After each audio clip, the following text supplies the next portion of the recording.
Top 5 lightweight Linux distros that will bring your old Windows PC back to life. Hey everyone, welcome back to the channel. So, you have got an old PC sitting in the corner. Maybe Windows is crawling. Maybe it's constantly hitting 100% CPU, just trying to open a browser tab. You are about to toss it, right? Wait, don't do that. Because today I'm going to show you 5 Linux distributions that can take that same machine and turn it into something genuinely useful again. These aren't experimental, niche projects either. These are real, stable, well supported operating systems that run fast on hardware that Windows gave up on years ago. I have put this list together to give you a variety of options because no two users are the same. Whether you are a complete Linux beginner or someone who is comfortably poking around a terminal, there is something here for you. Let's get into it. First, the quick context. Before we dive in, here is the thing about lightweight Linux distros. They are not just stripped down versions of something better. Many of them are genuinely fantastic operating systems that prioritize efficiency without sacrificing functionality. You get a real browser, real office tools, and a real computing experience. The difference is that they are designed to do more with less. Less RAM, slower processors, older graphics. They are built for it. Alright, let's go through each one. Distro 1, Q4OS. First up, Q4OS. If your PC is on the older end, we are talking machines with 1 GB of RAM or even less. Q4OS is one of the most impressive options available right now. It's built on Debian, which is one of the most trusted and stable Linux foundations out there. That alone gives it a major reliability advantage. Now, Q4OS gives you a choice of two desktop environments. You can use KDE Plasma, which is a modern, polished interface that runs surprisingly well here. But the real star for older hardware is something called the Trinity Desktop Environment, or TDE. TDE is essentially a continuation of the classic KDE3 interface, and it genuinely looks and feels like Windows XP or Windows 7. If you have been using Windows for 20 years, you'll feel right at home. There is a taskbar, a start style menu, familiar Windows controls. It's all there. It even comes with clones of classic games like Solitaire and Minesweeper, which is a nice touch. And performance wise, this thing flies on older hardware. It's one of the most resource efficient desktop environments available on any operating system. Out of the box, Q4OS comes with a web browser, an office suite, a media player, and an email client. You can install more from its built-in software center. So, who is Q4OS for? It's ideal if you want something stable, fast, and familiar, especially if your hardware is genuinely old. It's also a great pick for Linux beginners who want a smooth transition from Windows. One heads up, the TDE interface can feel dated if you're coming from a modern design sensibility, and the community is smaller than some other distros, so finding help online may take a bit more effort. Now, about the minimum requirements: 256 MB of RAM, a 350 MHz processor, and about 3 GB of disk space. That's remarkably low. Now, Distro 2, BunsenLabs Linux. Next is BunsenLabs Linux. This one is for people who want maximum efficiency and don't mind a slightly different kind of desktop experience. BunsenLabs is the community-driven continuation of a beloved older distro called Crunchbang Linux. It's also Debian-based, and it uses something called the OpenBox Window Manager instead of a full desktop environment. Here is why that matters. A traditional desktop environment like GNOME or KDE carries a lot of overhead. Window managers like OpenBox do the bare minimum to manage your windows and nothing more. The result is an incredibly lean system that leaves almost all of your RAM and CPU available for actually doing things. The trade-off is that it looks different. There is no traditional taskbar in the way you might expect. You right-click the desktop to access applications. Everything is highly configurable, but you do have to learn it. Despite the minimal interface, BunsenLabs comes loaded with practical software, Firefox for browsing, VLC for media, and core LibreOffice applications for documents. And importantly, it's available in both 64-bit and 32-bit versions, which is increasingly rare as distros drop 32-bit support. So, who is BunsenLabs for? It's best suited for users who have some Linux experience and enjoy customizing their setup. If you love keyboard shortcuts, tweaking configuration files, and having full control over a system, this is your distro. One heads up. If you are brand new to Linux, the learning curve here is real. It's not the place to start if you want everything to just work out of the box without reading some documentation. Now, about the minimum requirements. You need 1 GB of RAM and 20 GB of disk space. Now, distro 3, AntiX. Third on the list is AntiX. AntiX is one of those distros that quietly impress everyone who tries it. It's designed specifically for low-end and older hardware. And it takes a similar approach to BunsenLabs by skipping a full desktop environment in favor of Windows managers. By default, it uses IceWM, a simple, clean, and very lightweight window manager.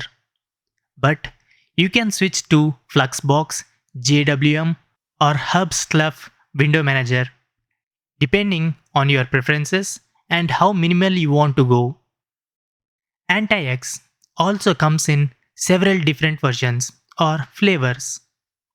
There is a full version with all the included software and best hardware support, a base version for more minimal installs, and a core version for the most advanced users who want to build their system from scratch. For most people, the full version is the right call. Like BunsenLabs, AntiX offers both 64-bit and 32-bit support. So, if your machine has a 32-bit processor, you are covered. One of the standout features of AntiX is its live boot capability. You can run it directly from a USB drive without installing anything. And it includes solid persistence options, meaning your files and settings get saved between sessions. If you just want to try Linux without committing, or if you want a portable system you can carry around on a USB stick, AntiX handles this better than most. So, who is AntiX for? It's a great fit for users who have some Linux experience and want to lean, capable system. It's also excellent for people with 32-bit machines or anyone who wants strong live boot functionality. One heads up, like BunsenLabs, it's not the most beginner-friendly option because window managers works differently from standard desktop environments. Now, about the minimum requirements. 512 MB of RAM and 7 GB of disk space. Now, distro 4, Puppy Linux. Number 4, Puppy Linux. And this one is genuinely unique. Puppy Linux isn't a single distribution in the traditional sense. It's more of a family of tiny Linux systems, each one built on a different base. Some are Debian based, others use Ubuntu, and some use Slackware. These individual versions are called puppets, and there is a whole community building and maintaining them. What they all have in common is that they are tiny. We are talking systems that load entirely into RAM. When Puppy boots, it copies itself into memory and runs from there, which means everything is fast. File access, application launches, general responsiveness, it's noticeably snappy, even on ancient hardware. The other thing Puppy does differently is how you run it. It's primarily designed to be used from a USB drive in a live mode. You boot from the USB, run your session, and at the end, it asks if you want to save your changes. Those saved changes, called a save file, are written back to the USB or a partition on your hard drive, and they will be there when you boot next time.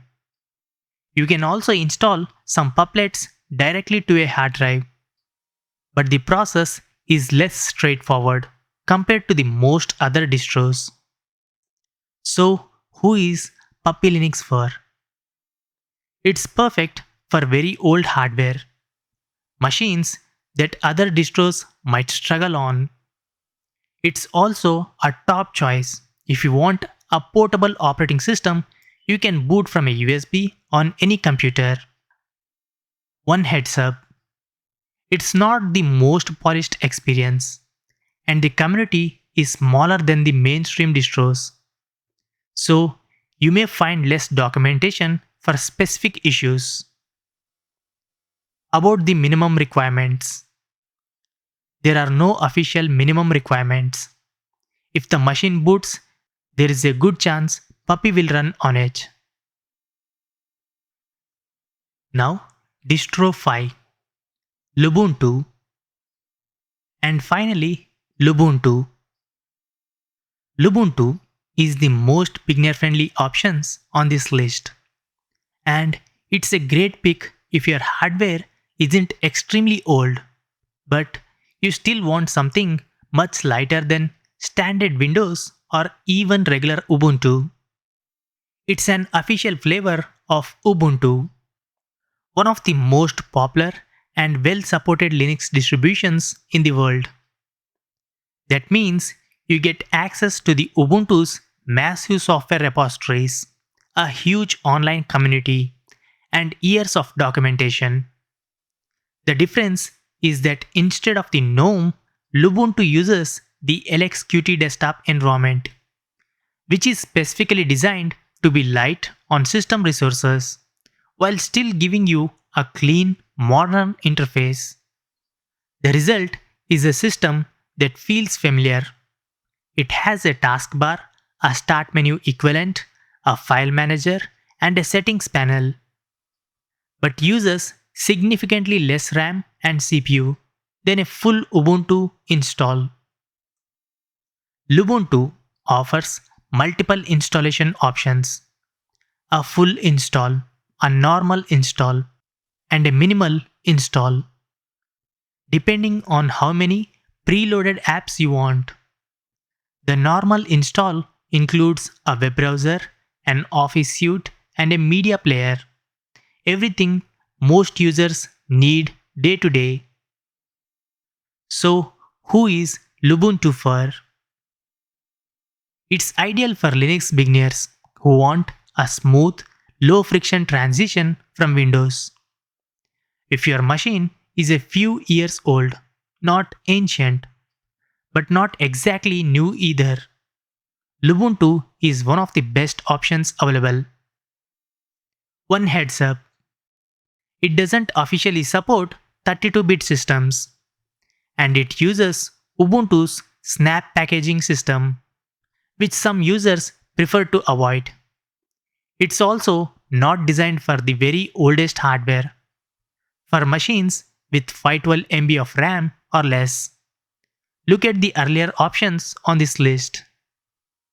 Now, about the minimum requirements.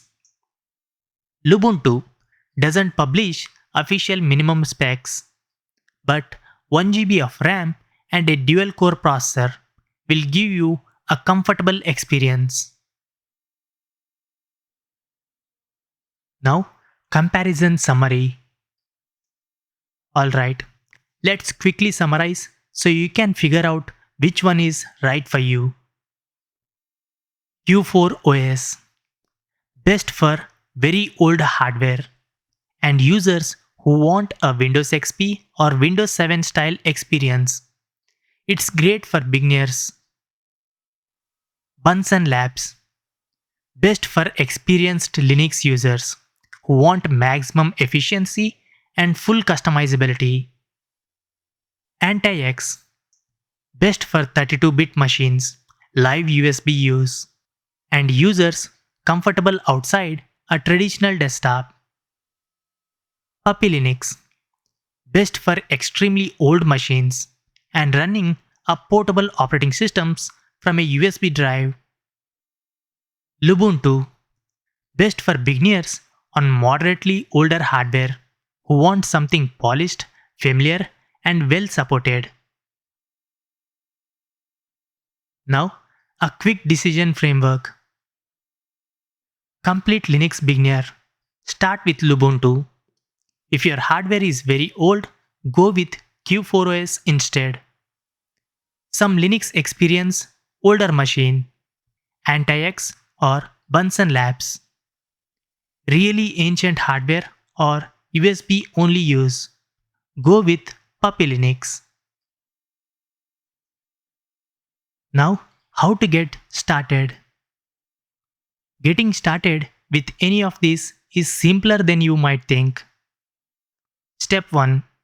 Download the ISO from the official website of whichever distro you have chosen. Make sure you grab the right version, 32-bit or 64-bit, based on your system. Now, step 2. Create a bootable USB drive. On Windows, I recommend using a free tool called Rufus. On macOS or Linux, Belina Etcher is a solid alternative. Both are free and very straightforward to use. Now, step 3. Before you do anything else, back up any important files from your Windows PC just in case. Now, step 4. Plug in your USB drive, restart your computer, and boot from the USB. From there, most distros will let you try the system before installing, so you can test it out first. If you want a detailed walkthrough of the installation process, I'll link to a full guide in the description below. And that's it. 5 excellent Linux distributions that can genuinely transform any aging Windows PC into a capable, responsive machine. The best part is that all of these are completely free to download and use. You have nothing to lose by giving one a try. If you found this video helpful, please hit the like button. It really does help the channel more than you might think. And if you have already tried one of these distros, I'd love to hear about your experience in the comments. Let me know which one you went with and how it's working out for you. Subscribe if you haven't already for more content like this. And I'll see you in the next one. Take care.